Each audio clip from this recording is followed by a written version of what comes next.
लोकसभा निवडणुकीत फटका बसल्यानंतर भाजपनं मिशन महाराष्ट्र आखलंय। याचाच भाग म्हणून मोदी सरकारच्या पहिल्या 100 दिवसांमध्ये महाराष्ट्राकडे खास लक्ष दिलं गेल्याचं चित्र दिसत आहे। पण या मिशन महाराष्ट्राचा फायदा विधानसभेला होणार का आणि हे मिशन महाराष्ट्र फक्त निवडणुकांपुरतच राहणार नाही ना, हे प्रश्न महत्त्वाचे ठरत आहेत। पण मोदी सरकारचं हे मिशन महाराष्ट्र नेमकं काय आहे हे आजच्या व्हिडिओमधून आपण समजून घेणार आहोत। नमस्कार, द पॉलिटिक्सच्या टॉकिंग पॉइंट्स मध्ये सगळ्यांचं स्वागत आहे। लोकसभा निवडणुकीच्या निकालानंतर देशाच्या आणि महाराष्ट्राच्या राजकारणात अनेक बदल झाले। निकालानंतर भाजप 303 वरून 240 जागांपर्यंत खाली आला, तर काँग्रेसने 52 जागांवरून 99 जागांपर्यंत मजल मारली। भाजपला स्वबळावर बहुमत मिळालं नसलं तरी एनडीएने 293 जागा जिंकत स्पष्ट बहुमत मिळवलं, तर इंडिया आघाडीने देखील 234 जागा मिळवत मजबूत विरोधक परत आल्याची जाणीव करून दिली। यात सत्तेत असलेल्या महाराष्ट्रात 48 पैकी 30+1 म्हणजे 31 जागा महाविकास आघाडीला मिळाल्या, तर महायुतीला 17 जागांवर समाधान मानावं लागलं। यातही सर्वाधिक फटका बसला होता तो भाजपला। सर्वाधिक जागा लढून त्यांना म्हणावं तेवढं यश मिळालं नाही। हा लोकसभा निवडणुकीतील पराभव म्हणजे जनतेने पक्ष फोडाफोडीचं राजकारण नाकारल्याची चर्चा सुरू झाली। लोकसभा निवडणुकीतील पराभवानंतर मोमेंटम पूर्णपणे महाविकास आघाडीच्या बाजूने होतं। त्यामुळे फक्त 6 महिन्यात येऊ घातलेल्या महाराष्ट्र विधानसभा निवडणुकीत देखील महाविकास आघाडी जबरदस्त कामगिरी करेल आणि महायुतीला पुन्हा एकदा पराभवाचा धक्का देईल असं चित्र होतं। मात्र गेल्या 6 महिन्यात महायुतीने लोकसभेला झालेल्या चुका सुधारून नॅरेटिव्ह त्यांच्या बाजूने शिफ्ट करायला सुरुवात केली असल्याची चर्चा सध्या सुरू आहे।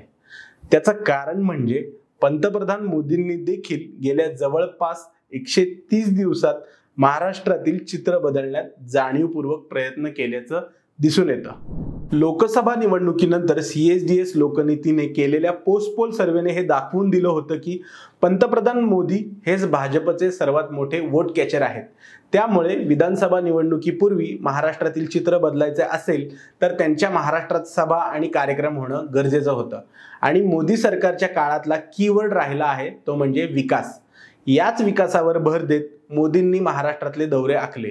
लोकसभा निवडणुकीनंतर गेल्या जवळपास 130 दिवसात पंतप्रधान मोदी 5 वेळा महाराष्ट्रात आले आहेत।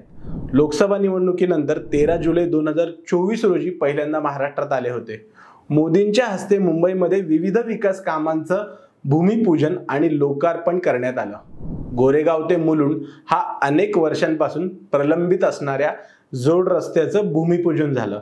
यामुळे मुंबईकरांचा प्रवासाचा वेळ 75 मिनिटांवरून 25 मिनिटांवर येणार असल्याचं बोललं जात आहे। याशिवाय नवीन सिवेज प्रकल्प आणि इतर पायाभूत सुविधांचं देखील मोदींच्या हस्ते उद्घाटन करण्यात आलंय।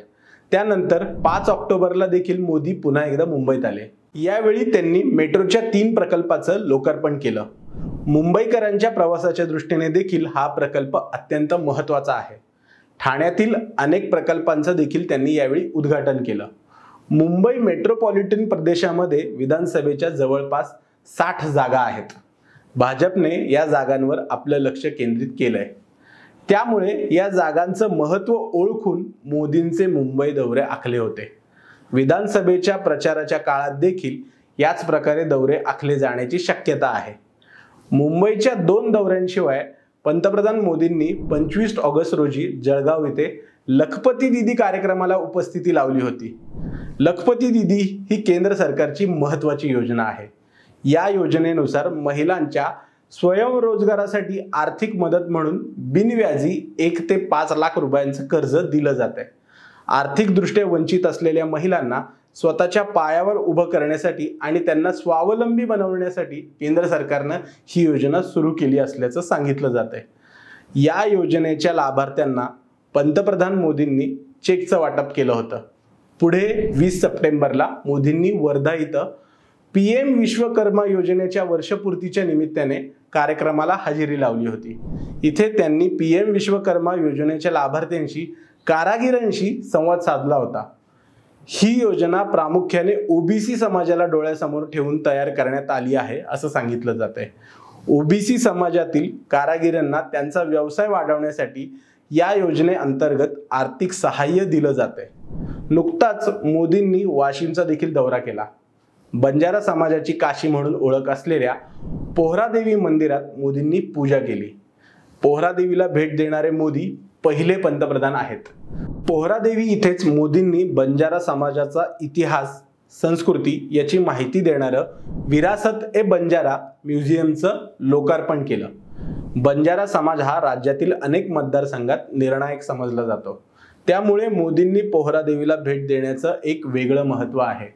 बंजारा समाजाचं महत्त्व लक्षात घेऊन भाजपने देखील पोहरादेवी येथील बंजारा समाजाच्या गुरुगादीचे पीठाधीश महंत बाबूसिंग महाराज राठोड विधान परिषदेवर पाठवलं आहे। मागे भाजपने वंजारी समाजातून येणाऱ्या पंकजा मुंडे, माळी समाजातून येणारे योगेश टिळेकर, मातंग समाजातून येणारे अमित गोरखे अशा उमेदवारांना विधान परिषदेवर पाठवलं आहे। आता हे झालं पंतप्रधान मोदी यांच्या दौऱ्यातून भाजपने आणि महायुतीने हळूहळू नॅरेटिव्ह कसा बदलला याबद्दल। पण केंद्र सरकारचे असे अनेक निर्णय आहेत ज्याच्या माध्यमातून वातावरण महायुतीच्या बाजूने शिफ्ट करायला मदत होऊ शकते। यामध्ये मुंबईतलं मेट्रो आणि इतर पायाभूत सुविधांबद्दल आपण वर बोललोच, पण 26 सप्टेंबरच्या मोदींचा पुणे दौरा पावसामुळे रद्द झाला। मात्र त्यांनी 29 सप्टेंबरला ऑनलाईन पद्धतीने पुणे मेट्रोच्या सिव्हिल कोर्ट ते स्वारगेट या भुयारी मार्गाचं लोकार्पण केलं, ज्यामुळे पुणे मेट्रोच्या विस्ताराला अधिकृतपणे सुरुवात झाली। राज्य सरकारने देखील पुणे मेट्रोच्या विस्ताराचा निर्णय घेऊन खडकवासला ते खराडी आणि नळस्टॉप ते वारजे माणिकबाग अशा मार्गांना मंजुरी दिली आहे। त्यानंतर पिंपरी चिंचवडच्या विकासासाठी महत्त्वाचा असणाऱ्या नाशिक फाटा ते खेड या एलिव्हेटेड 8 लेन कॉरिडॉरला देखील मंजुरी देण्यात आली आहे। या प्रकल्पामुळे नाशिक फाटा ते खेड या मार्गातील ट्रॅफिकचा प्रश्न नेहमीसाठी संपणार असून पुणे नाशिक प्रवास देखील त्यामुळे गतिमान होणार असल्याचं बोललं जातंय। त्यानंतर नुकतंच केंद्रीय मंत्रिमंडळाच्या बैठकीत गेल्या अनेक वर्षांपासून प्रलंबित असलेल्या मनमाड इंदूर रेल्वे मार्गाला देखील मंजुरी देण्यात आली आहे। हा रेल्वे मार्ग 309 किलोमीटरचा असणार आहे। या मार्गावर 30 नवीन स्टेशन बांधण्यात येतील असं सांगितलं गेलंय। 30 लाख लोकांना रोज या मार्गाचा प्रत्यक्ष अप्रत्यक्ष फायदा होणार असल्याचं बोललं जातंय। तसंच मुंबई बेंगलोर महामार्गाचं रुंदीकरण करण्याची घोषणा देखील करण्यात आली आहे। त्यानंतर केंद्र सरकारने मराठी भाषेला अभिजात भाषेचा दर्जा देणं हाही निर्णय महायुती सरकार आणि विशेषतः भाजपसाठी अत्यंत महत्त्वाचा निर्णय मानला जातोय। गेल्या 3 दशकापासून मराठी भाषेला अभिजात भाषेचा दर्जा देण्याची मागणी सुरू होती। शिवसेना आणि मनसे या प्रादेशिक पक्षांनी अनेक वर्षांपासून यासाठी संघर्ष केलाय, पण आता मराठी भाषेला अभिजात भाषेचा दर्जा मिळाल्यामुळे उद्धव ठाकरे आणि राज ठाकरे यांच्या प्रचारातील एक मुद्दा कमी होणार आहे। उद्धव ठाकरे सातत्याने भाजप, मोदी आणि शहा कशा प्रकारे महाराष्ट्राचे द्वेष्टे आहेत यावरून भाजपवर टीका करत असतात, पण भाजपनेच मराठी भाषेला अभिजात भाषेचा दर्जा मिळवून दिला हा प्रचार आता भाजप करू शकतो। एकीकडे केंद्राकडून निर्णय होत असताना राज्य सरकारनेही निर्णयांचा धडाका लावलाय। अनेक लाभार्थी योजना राज्य सरकारकडून राबवल्या गेल्या आहेत, पण एवढे निर्णय घेऊनही भाजप आणि महायुतीतील सरकारला निकालाबाबत अजूनही शाश्वती नाहीये। कारण लोकसभा निवडणुकीमध्ये विविध प्रकारे मतांची बेरीज करून देखील संविधान बदलाचा नॅरेटिव्ह भाजप आणि महायुती सरकारला जड गेला होता, पण विधानसभा निवडणुकीसाठी गेम चेंजिंग मुद्दा अजून तरी विरोधकांना सापडलेला नाहीये असं राजकीय निरीक्षकांचं मत आहे। लोकसभा निवडणुकीत पक्षफुटीचा मुद्दा एवढा मोठा ठरला नव्हता, मात्र आता शरद पवार आणि उद्धव ठाकरे याच मुद्द्यावरून जनतेच्या दरबारात जातील, तेव्हा मात्र भाजपला हा मुद्दा खोडून काढणं भाजपसाठी अवघड ठरणार आहे। याशिवाय जुलै महिन्यात केंद्रीय अर्थमंत्री निर्मला सीतारामन यांनी अर्थसंकल्प सादर केला होता, त्यामध्ये महाराष्ट्राचा एकदाही उल्लेख त्यांनी केला नाही। त्यामुळे केंद्र सरकार महाराष्ट्राला लोकसभेतील खराब कामगिरीसाठी शिक्षा देत आहे असा मुद्दा विरोधकांनी चालवला होता।